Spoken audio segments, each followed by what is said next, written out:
Hello class, in this video I'm going to talk about how the sources you choose help to make your argument.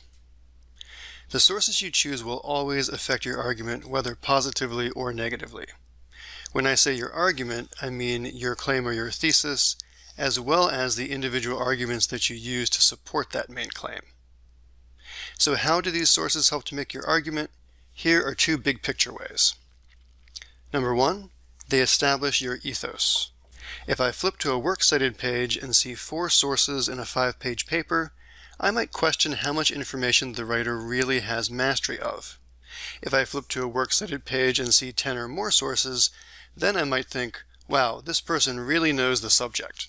I'm persuaded that their point of view is well informed. 2.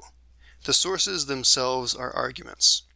The sources themselves must match the purpose and the audience of your paper. For that reason, they themselves are going to be persuasive. First, your selection of sources has to match the purpose of the paper.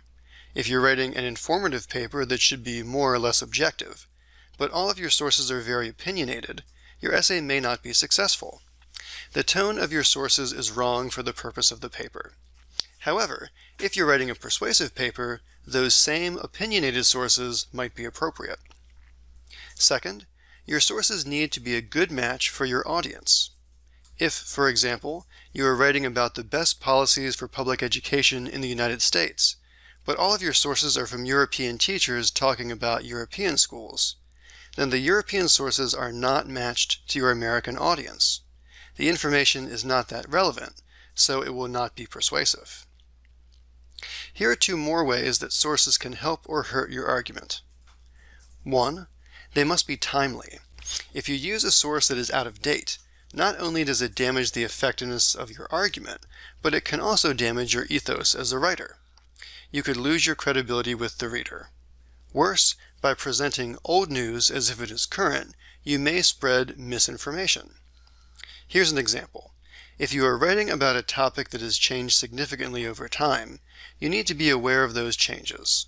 Let's say you're writing about climate change. Here's an example of a source used in the flow of an argument. Some people present climate change as if it were a consensus, but, quote, many respected scientists say the available evidence does not warrant the doomsday warnings, end quote, parenthesis Landsberg, close parenthesis. Additionally, Richard Lindzen points out that climate scientists are not correct because, quote, you know very well we can't predict the weather with any certainty, close quote, parenthesis, quoted in Landsberg, close parenthesis.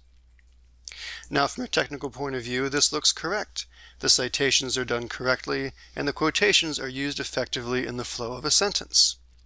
However, if we looked at the MLA version of the citation, we would notice one big problem. This source comes from October 29, 1989. That's over 30 years ago. So in this case, while the information may have been accurate in 1989, it is no longer correct and will not be persuasive to your reader. 2.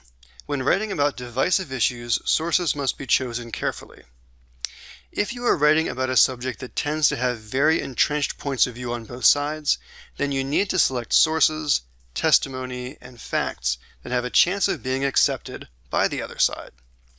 If your expert testimony comes from someone who is regarded as an antagonist by the other side, or who makes arguments that are based purely on emotion, then expert testimony is unlikely to be persuasive. When writing about controversial topics, it can be best to focus on logos and use verifiable facts to support any arguments that you make from pathos. To conclude, sources are not just something that you use to fill the pages of your paper. They are themselves an important part of creating a persuasive argument.